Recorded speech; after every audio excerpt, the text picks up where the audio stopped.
Alors, rebonjour à toutes et à tous et bienvenue au Commodities Market Report. Toujours Yoav Nizar pour assurer un suivi des stratégies énoncées finalement tout au long de cette semaine, notamment sur les matières premières et devises matières premières.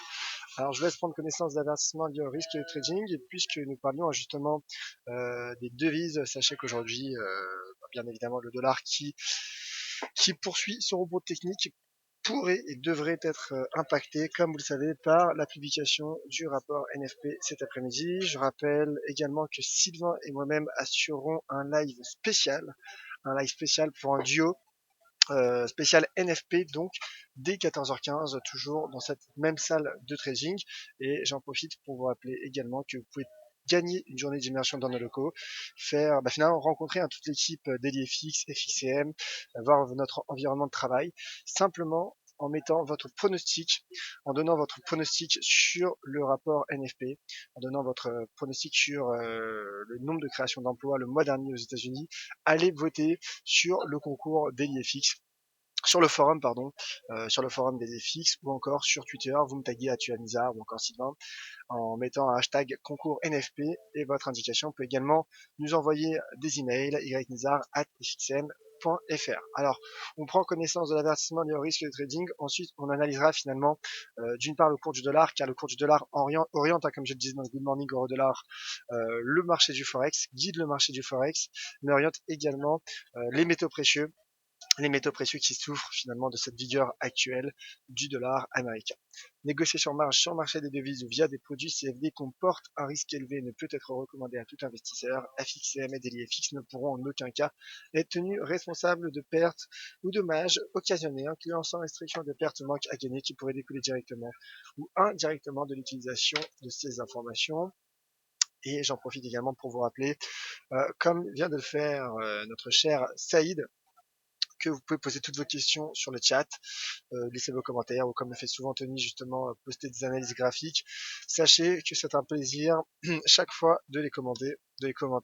Donc n'hésitez pas, vous avez le chat qui est à votre entière disposition.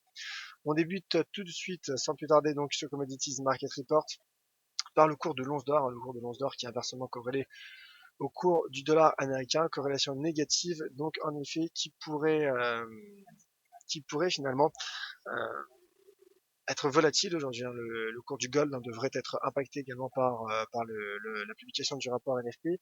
Le NFP que nous, alors c'est notre consensus ADDFX, qu'on attend de manière plutôt mauvaise, plutôt décevante au regard de l'enquête ADP. On sait qu'il y a une corrélation entre l'enquête ADP et le rapport NFP, puisque l'enquête ADP compte à hauteur d'environ 16% dans le décompte total du rapport NFP. Donc en effet, on s'attend, en tout cas à titre personnel, je m'attends à un chiffre du NFN, un nombre de créations d'emplois inférieur à ce qu'attendent les attentes du consensus. Le consensus qui attend 200 000 créations d'emplois pour le mois dernier aux États-Unis. Alors, Yves, bonjour mon cher Yves, qui demande finalement d'augmenter le son. Écoutez, on va mettre le son un peu plus fort. Voilà, il est au maximum. N'hésitez pas à me confirmer que tout fonctionne bien sur le chat, que le son et l'image fonctionnent bien. Merci, mon cher Yves. Alors justement, on commence par une question de la part de Saïd. Rebonjour Yves, une stratégie pour le gold. Je vise 1315 $, mais je ne sais pas d'ici combien de séances. Ouais, c'est parfait, mon cher Saïd. Le gold, j'en parle tout de suite. Donc, le gold, finalement, qui se replie depuis mardi. Et ce repli correspond également au rebond du dollar américain. Donc, en effet, à court terme et avant les NFP, le risque est plutôt baissier pour le cours du gold. Le gold qui tente de casser les 1280 $, d'ailleurs qui hier est passé sous les 1280 $. Comme vous voyez en données horaires, le MACD est en territoire négatif, bien qu'il ait finalement franchi croisé à la hausse la ligne de signal et bien également qu'il se rapproche de la ligne 0, la ligne de parité. Donc le gold, comme je le dis souvent, à moyen terme, écoutez, je vous suis, mon cher Saïd, je suis haussier sur le cours du gold. Je pense que 1305 $ dans un premier temps est envisageable. 1305 $ qui correspond à ce niveau. Alors je vais passer en données journalières pour avoir une vision un peu plus moyen terme. 1305 qui correspond à ce pic finalement de janvier 2015, 1306. 1306, 1305, en tout cas ce niveau, ce pic de janvier, de janvier 2015, donc correspondant à la partie supérieure de ce biseau de long terme. Et sur du moyen terme, je vise 1345 $ qui correspond au pic de juillet 2014. Donc en effet, hein, il faudrait être patient sur le cours du gold, tant le rebond sur le dollar américain se poursuit pour le moment. Pour le dollar américain, en effet, il y a ce niveau de résistance à surveiller à 11 885. Le marché pourrait effectuer un pullback sous ce niveau. En tout cas, l'indicateur de momentum RSI, bien qu'il reste en sandwich entre les 30 et 50, se maintient toujours sous la partie inférieure, sous la deuxième moitié. Alors, 1315 $ pour le gold, hein, pour être complet dans ma réponse, mon cher Saïd, est envisageable, en effet, est envisageable. Attendons toutefois que le marché rebondisse. Ce qui est important, c'est de trouver finalement un bon point d'entrée en position. Alors en effet, le marché est en train de casser ce cluster qui correspond à cette oblique haussière de court terme, mais également ce niveau de résistance à 1280 $. Mais on voit finalement que la MACD en 4 heures et également le RSI sont sur des niveaux de parité. Voilà. Mais le pullback également est envisageable pour ces indicateurs. Donc en effet, je suis plutôt aussi avec notamment un dollar qui conserve, hein, selon moi, un risque baissier. Il y a potentiellement un niveau horizontal intéressant à surveiller à 1268 $, 1270 $, qui est un niveau finalement qui pourrait jouer un rôle de support. Mais attendons toutefois le NFP qui permettrait finalement au cours de se positionner par rapport aux 1280 $ qui à court terme, 1280 $ est peut-être la frontière entre un scénario haussier et baissier de court terme. Moyen terme, en tout cas, comme je l'ai dit, je suis aussi mon cher Saïd et je vous rejoins donc sur cette stratégie haussière. Alors justement, une autre question, hein, sur le gold de la part de Ritter TM. Bonjour Yav, jusqu'où le gold peut-il retracer? Comme je disais, la poursuite de ce retracement est possible finalement jusqu'aux 1270 $ qui correspondrait à la partie inférieure d'un canal baissier qui commence à prendre forme en temps 4 heures. L'argent également, l'argent qui est mis sous pression par le rebond du dollar américain, mais l'argent qui teste un support de court terme à 17,22 $. Donc également pour l'argent, je conserve une opinion haussière pour viser 18 $ en swing trading. L'argent qui sera également impacté par le rapport NFP et les chiffres de l'emploi aux États-Unis. D'ailleurs, il y aura également la publication du taux de chômage. Le consensus s'attend donc à un chômage stable à 5%. Alors, le cours du pétrole, à présent, le cours du pétrole qui hier a rebondi, rebond technique après 2 séances en tout cas du cours du pétrole. Le pétrole qui a bénéficié, entre guillemets, hein, bien évidemment, car on ne peut jamais bénéficier de ce genre d'événement, mais qui a tiré profit en tout cas d'un incendie, hein, qui s'est déclenché hier au Canada et qui a endommagé notamment finalement certaines zones de production énergétique, donc que ce soit sur le gaz ou sur le pétrole. Et donc le cours du pétrole qui reste orienté à la hausse, soutenu à court terme par cette oblique de court terme, formée depuis la séance du 20 avril dernier. Mais de manière générale, hein, comme on voit, le pétrole reste sur une dynamique haussière finalement, avec notamment cette droite de tendance haussière formée depuis le mois de février, dernier.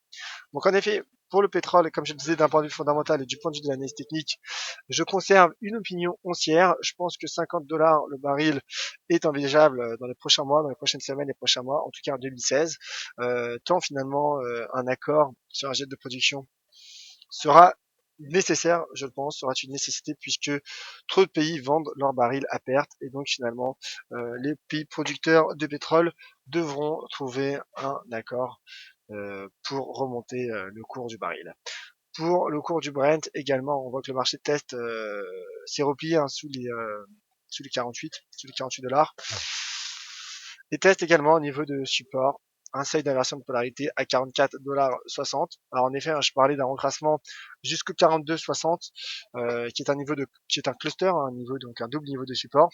Ce scénario est toujours possible, Mais voilà, comme je le disais, regardez également un indicateur de momentum RSI qui reste soutenu par une droite de tendance, haussière qui se maintient au-dessus des 50. Donc le cours du pétrole, écoutez, conserve selon moi un potentiel de hausse, bien qu'il retrace à court terme.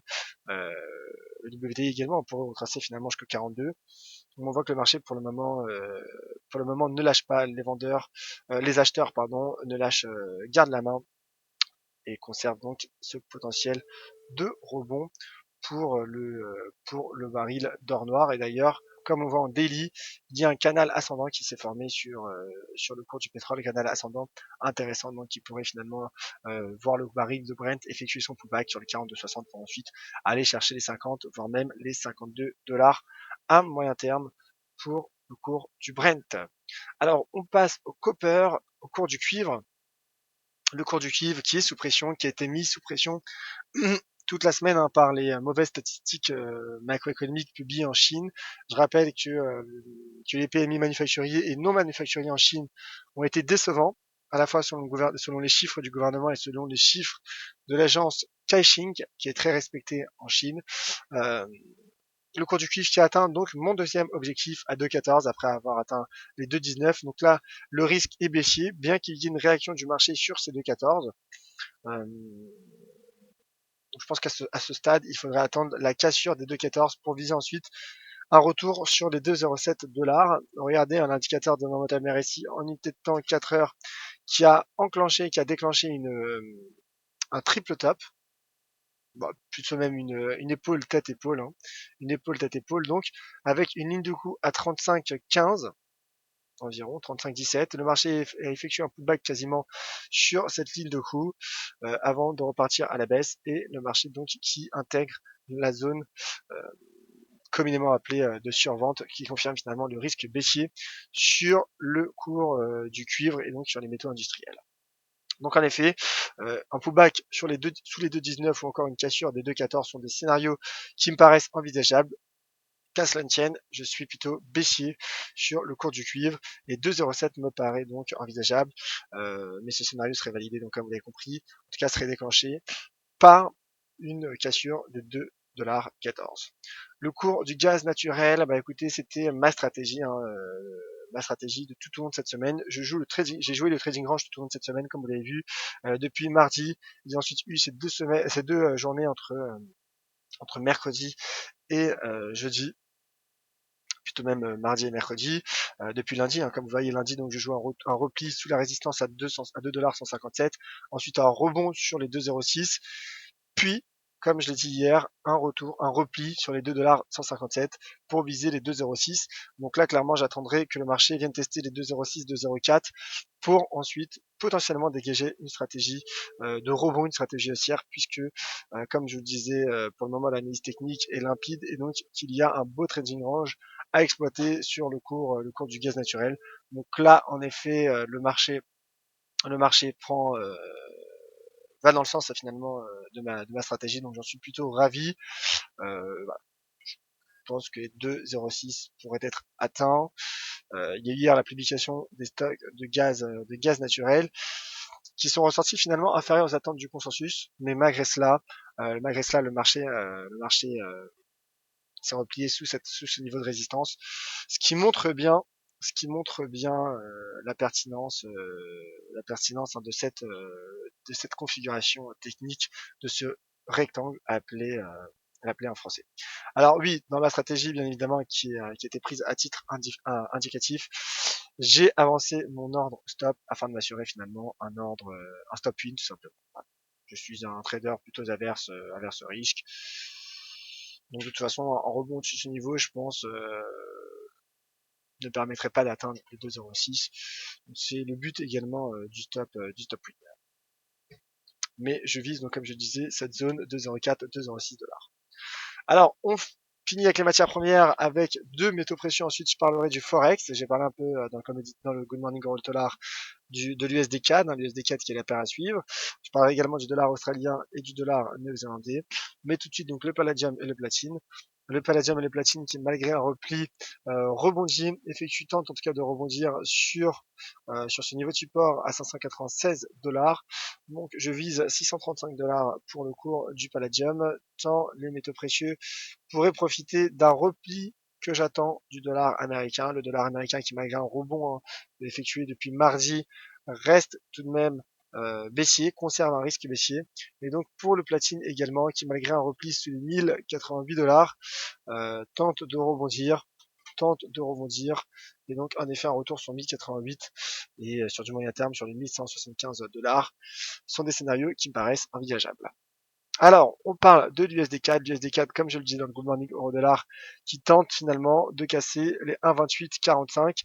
Et en effet, la baisse pourrait s'interrompre, le marché pourrait mettre fin à une baisse donc qui dure depuis le début de l'année 2016, depuis la mi-janvier 2016. Le marché qui a franchi d'une part une droite de tendance baissière et qui tente également de casser ce niveau de résistance. Un pullback sur ce niveau est également un scénario possible, car comme on voit en daily, en effet, il y a une configuration, notamment avec un marteau et un pendu qui prend forme, un pendu donc qui prend forme. Attention toutefois au retournement, car ce marteau suivi d'un pendu est généralement une configuration de retournement. Donc c'est l'enjeu finalement de la journée du jour, de la séance du jour, puisqu'il y aura les chiffres de l'emploi aux États-Unis et également les chiffres de l'emploi au Canada. Donc c'est l'actif à suivre. Pour toutes ces raisons techniques et fondamentales, je ne me positionnerai pas aujourd'hui sur l'USD CAD, mais on en parlera en long, en large et en travers à 14h15 avec Sylvain, suite à ces chiffres de l'emploi finalement de part et d'autre du continent nord-américain. Passons aux autres devises matières premières. Les deux autres devises matières premières, et notamment le dollar australien et le dollar néo-zélandais. Le dollar australien qui est baissier, qui conserve un risque baissier, qui a cassé des niveaux de support conséquents, un niveau de support dynamique d'abord avec cette droite de tendance haussière formée depuis le 20 janvier dernier. Et cette cassure a également correspondu à cette zone de support entre les 0,7510 et 0,75, qui est tout de même un seuil symbolique sur ce taux de change AED-USD, et qui tente à présent de casser les 0,7370, qui est également un niveau de résistance devenu support potentiel. Et on remarque également le pattern de continuation en trois méthodes descendantes, qui a permis également tout à ces niveaux de cassure, comme vous voyez, et le marché qui, malgré une phase de stabilisation, notamment sur la forme d'un drapeau, et ensuite donc le drapeau qui est une figure de continuation, est ensuite finalement reparti à la baisse. Donc le risque est baissier pour l'AED-USD, qui sera toutefois impacté bien évidemment par le rapport NFP et les chiffres du taux de chômage aux États-Unis. Le dollar néo-zélandais face au dollar américain, en effet, qui s'est replié. Je conserve à ce stade de l'évolution mon objectif haussier de long terme sur les 0,75 $. Ma cible haussière à court terme, le marché est soutenu par ce canal ascendant et le marché qui teste donc ce niveau de support, résistance et support maintenant, donc inversion de polarité majeure à 0,69 $. Donc on surveillera finalement ce canal ascendant et cette oblique haussière formée depuis le 20 janvier toujours. On remarque cette séance du 20 janvier qui a compté sur le forex, notamment pour le dollar américain. Une reprise baissière du dollar américain pourrait permettre justement au cours de se maintenir à l'intérieur de ce canal ascendant et d'atteindre sur du long terme. Quand j'emploie le terme long terme, c'est sur les mois suivants, potentiellement jusqu'à la fin d'année 2016, peut-être même début d'année 2017. En tout cas, 0,75 me paraît à ce stade de l'évolution un objectif plausible pour ce taux de change NZD-USD. Et on passe à présent aux questions. Alors, de rien, mon cher Saïd, pour les précisions demandées en début de webinaire. Les questions de la part de JS, commentaire de la part de JS. Bonjour Yoav, Copper H1 sous la MVA 20 depuis le 3 mai. Ce matin, il la casse. Je surveille la MVA 50. Votre potentiel pour un TP. Pour moi, j'ai 2,12, 2,08. Écoutez, et comme je le disais en swing, pour le copper, je pense que le marché pourrait atteindre, comme vous dites, mon cher JS, car rien n'est sûr en trading, le support à 2,04. 2,07, excusez-moi, 2,07. Alors en H1, on va placer une MVA 20 comme vous nous le précisez. N'hésitez pas à nous envoyer vos graphiques, mon cher JS. MVA 20, MVA, pardon, MVA 50.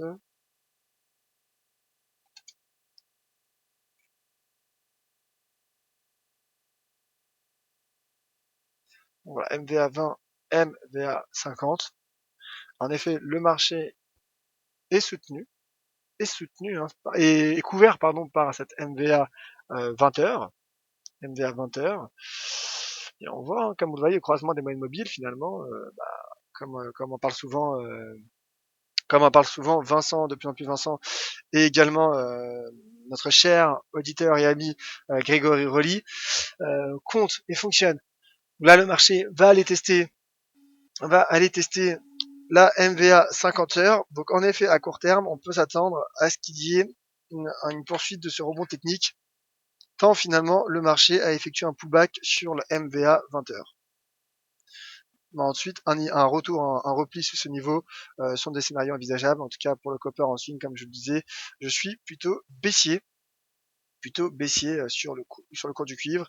Et comme je l'ai expliqué, une cassure des 2,14 relancerait finalement la baisse du marché.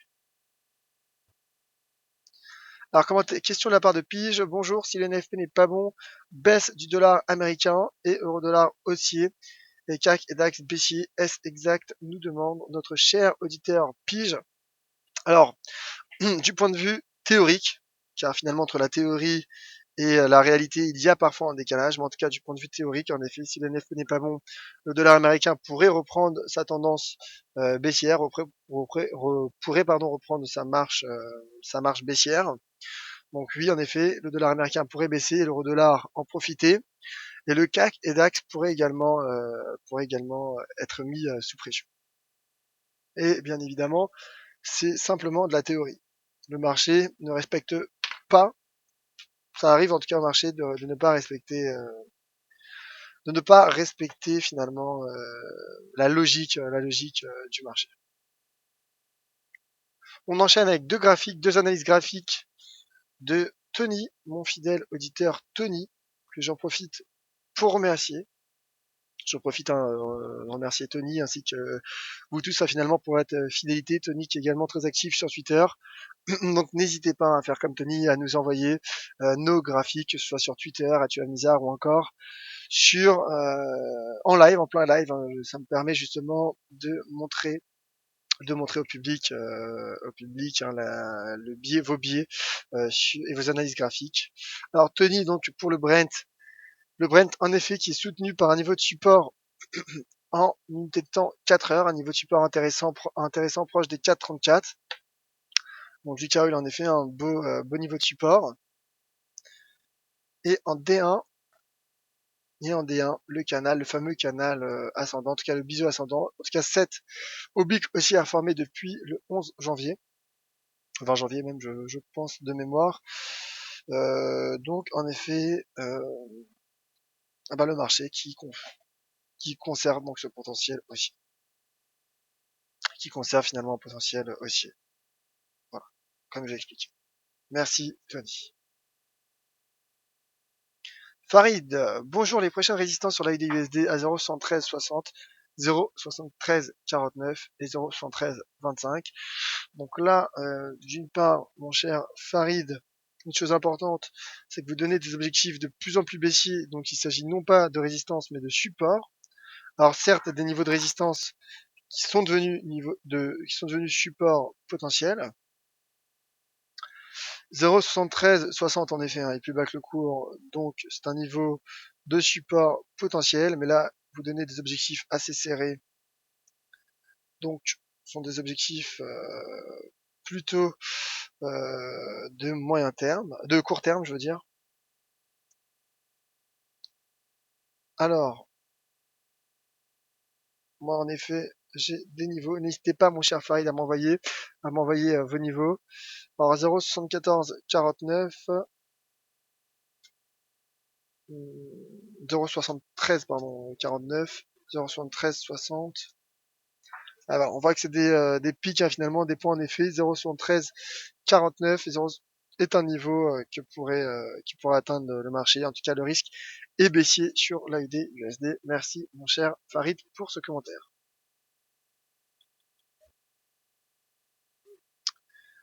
Alors,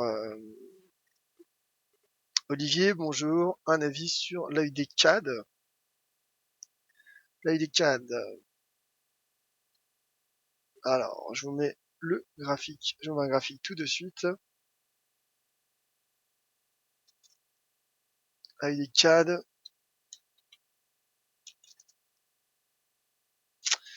L'AUD CAD. Alors, le marché qui est sous pression suite à ce doji effectué hier en données journalières. Alors, il y a potentiellement une figure d'élargissement. Comme vous le voyez, il y a une oblique baissière que teste le marché. Le marché pourrait rebondir sur ce niveau. En tout cas, s'il casse cette oblique baissière, le risque baissier serait relancé. Et donc, la cible, dans un premier temps à 0,94 $ canadien, pourrait être envisageable. Pour le moment, il y a un biseau d'élargissement. Je pense qu'un rebond sur ce niveau est possible sur la UDCAD. Et comme vous le voyez, le pétrole qui rebondit, donc prudence, et l'AUD qui est fermement baissier pour le moment. Donc je dirais que le risque est plutôt baissier sur ce taux de change.